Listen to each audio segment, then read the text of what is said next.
Hello, fellow peasants. So I just got done watching Friday the 13th, Part 3.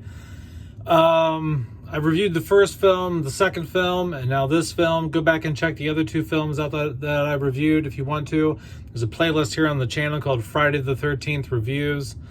Go check that out. So what did I think about the film? I've seen it once before. I think it's okay, but it is a major decline in quality, I think, from the second film and the first film as well. Mostly just because the story doesn't really go anywhere. I mean, these movies don't really have good stories anyway. It's a bunch of teenagers hanging out in these cabins. It's not like a lot of locations or anything. You're inside most of the time. But there just wasn't a whole lot going on. They kept going to this barn. So much of this movie takes place in this barn. There's like this side story going on where like this biker gang is trying to kill or at least try to really harm some of the kids because of an altercation that happened at this convenience store earlier in the film. And just not a whole lot going on. I don't care for the characters in this. The main girl in this film, I can't remember her name. She's nowhere as cool as the final girl in the second film. She just kind of runs around, screams, constantly needs help. She kind of pulls through at the end a bit, but she's not as strong-headed and smart and as the girl from the second film. Once again, how the film is shot, it looks good. I really love the cinematography in this film. It still feels like it's in the same world. It fits with the first and second film. It still feels like they're using that natural lighting that I really like. It gives it a nice rustic vibe, and you want that when you're in a cabin environment in a film. This is also the film where Jason gets his hockey mask. The first film, the killer's Mrs. Voorhees. Second film, Jason has a bag on his head. He's usually called Sackhead Jason. That's what people like to call him.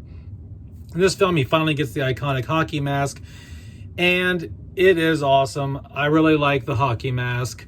The Sackhead Jason ain't too bad, but I like the hockey mask. I'm pretty sure I prefer the hockey mask over the Sackhead Jason. It's cooler. It's more iconic this way. The kills in this, once again, I don't know if Tom Savini's doing the effects in this third film, but they are still good. They hold up. They look really good. They look realistic. The gore in this is up to par with the first two films. It's just the story leaves a lot to be desired, and I'm looking forward to the fourth one. I've seen the fourth one once before, the final chapter, but I remember liking the fourth film a lot. So I'm hoping I still like it just as much as I did when I watched it the first time. But that's it, guys. Just real quick and dirty, my thoughts on the third, Friday the 13th.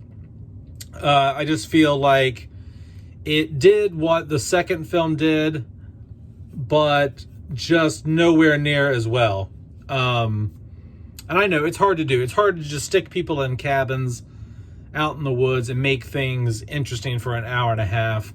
But the first and second film managed to do that, and this film did not. It really failed to take that claustrophobic, what can be a very boring scenario, and make it something you're interested in. It's just people, and this film just feels like people going from room to room to room, looking at things, Jason jumping out at them, room to room to room, walking around the outside of cabins.